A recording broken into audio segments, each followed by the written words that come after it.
Assalamu alaikum wa rahmatullah wa barakatuh. Saviez-vous que certains raqis, et je précise certains raqis, je ne généralise pas, rendent le malade encore plus malade? صلى الله عليه وسلم من أراد الله به خيرا يفقهه في الدين.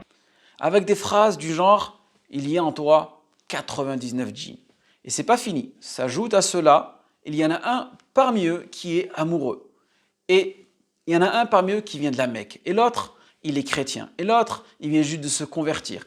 Pour une première fois que tu effectues une ruqya, et tu entends ce genre de phrase, tu te dis waouh. Et ensuite, il te dit non, c'est pas fini. Dans son diagnostic, il te dit ton sihr, il est vieux, il est très vieux. Donc le malade se pose la question, ah ouais, il a quel âge? Ton sihr, il a plus de 20 ans.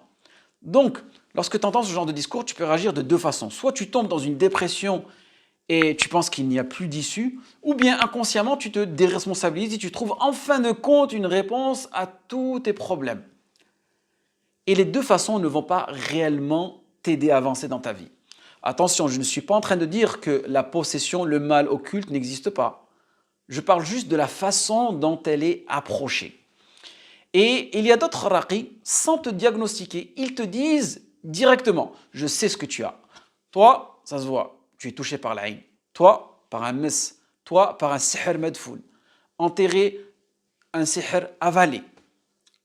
Nous savons que ce genre de paroles ont été prononcées une fois à un imam, un vrai imam avec un grand I, mais pas n'importe quel imam, l'imam Malik, dans lequel le prophète sallallahu alayhi wa sallam avait annoncé sa venue. Abu Hurayrah radiyallahu anhu rapporte que le prophète sallallahu alayhi wa sallam yushiku an yadriba an-nasu akbad al-ibil yatlubuna al-ilm fala yajiduna ahadan a'lam min alim al-Madina. Arrivera le jour où les gens essouffleront leur monture en quête de science et ne trouveront pas plus savant que le savant de Médine, et c'est sans aucune hésitation l'imam Malik. Il a été rapporté à Imam Malik qu'un raqi disait à ses patients Ya Fulan, yani un tel, celui-ci est touché par un mes, celui-ci est touché par un sihr, celui-ci est touché par un ayn. Imam Malik s'est mis en colère et s'emporta et répéta 3 fois Bid'a, bid'a, bid'a. C'est une innovation. Il n'y a aucun dalil qui prétend ce que vous dites dans le livre d'Allah subhanahu wa ta'ala. La seule chose que le prophète sallallahu alayhi wa sallam nous a dit que le ayn et haq, le mauvais œil, est une vérité et que le sihr existe. Donc la première chose à éviter, c'est de s'élagir, c'est d'exagérer dans le diagnostic de la même façon que ferait un médecin. Sauf que le médecin, lui, se base sur l'analyse de symptômes apparents. Et parfois, il est contraint de faire des analyses, des radios, pour y voir plus clair. Alors que le raqi, et certains d'entre eux, je précise, se basent sur du ressenti, des intuitions. Voici l'un des premiers amalgames. Et certains font des déductions pareilles à celles des charlatans. Une fois, j'ai entendu de mes propres oreilles un raqi dire à un de ses patients tu as un sihr madfoun enterré depuis 25 ans sous une tombe dans ce pays-là. Et il est protégé par des djinns noirs. Et les djinns noirs sont les plus dangereux. Et si tu ne le défais pas, tu passeras ta vie à divorcer. Waouh! Quel compte-rendu très rassurant et motivateur. Je vous assure, si la personne est faible psychologiquement, elle risque de plonger dans des ténèbres ou même penser au suicide. Donc sur le moment présent, le raqi dit cela avec confiance et sérénité et on est en position de faiblesse. Donc on a tendance à le croire et quelque part cela peut rassurer notre esprit que tout ce qui se passe de mauvais dans ma vie, c'est dû à cela. Mais avec un peu de recul. Comment peut-il se permettre de dire cela sans preuve du Coran et de la Sunna? Il vous dira par expérience. Mais de quelle expérience tu parles? Lorsque le prophète sallallahu alayhi wa sallam a dit qu'il a été ensorcelé et il a donné certains détails de cet ensorcellement, ce n'était pas basé sur des expériences, des intuitions. C'était basé sur une révélation divine, un wahi. Et il a le deuxième amalgame.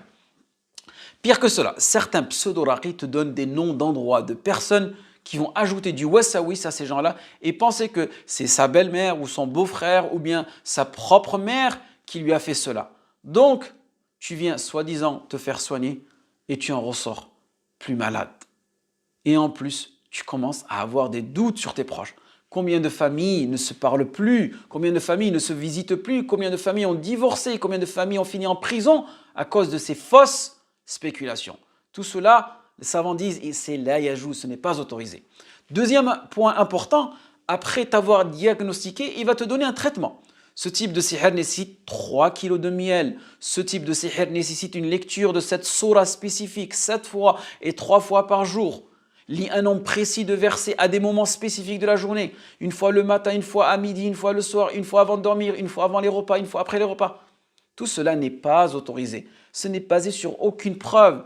Ce qui te prescrit, ce ne sont pas des médicaments, ce sont des invocations, des évocations religieuses.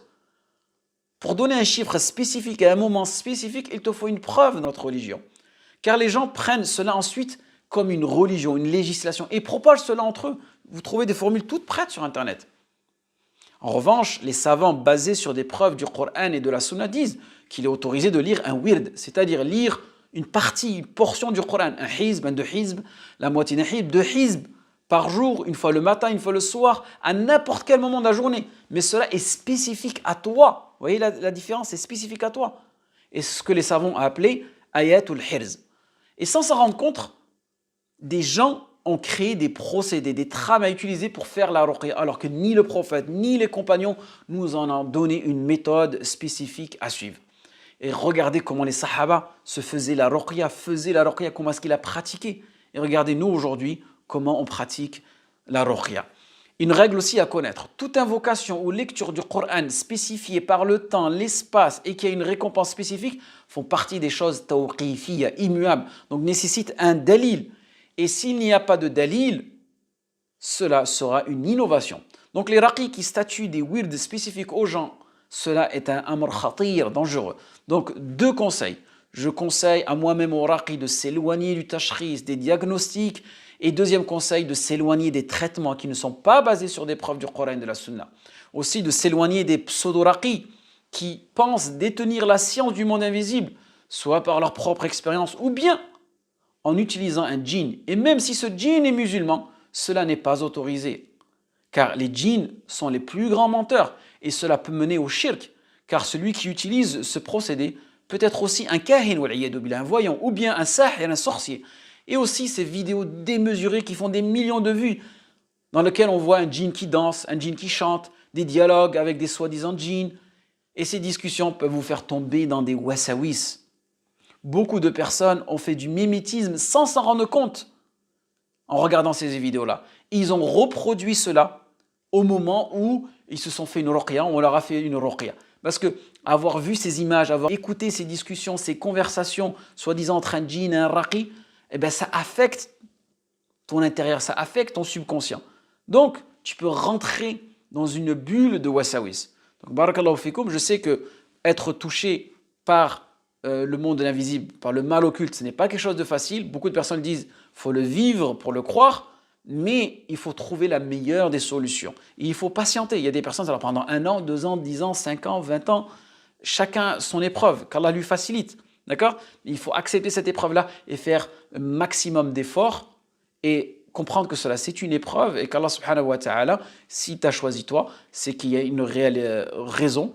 Et je sais que ce n'est pas évident d'accepter cela, mais en revanche, utiliser les mauvais procédés pour s'en sortir, c'est là où tu seras jugé. En espérant que ce rappel soit bénéfique pour vous et moi. Waffaqakumullah lima yuhibbu wa yarda. Wassalamu alaikum wa rahmatullahi wa barakatuh.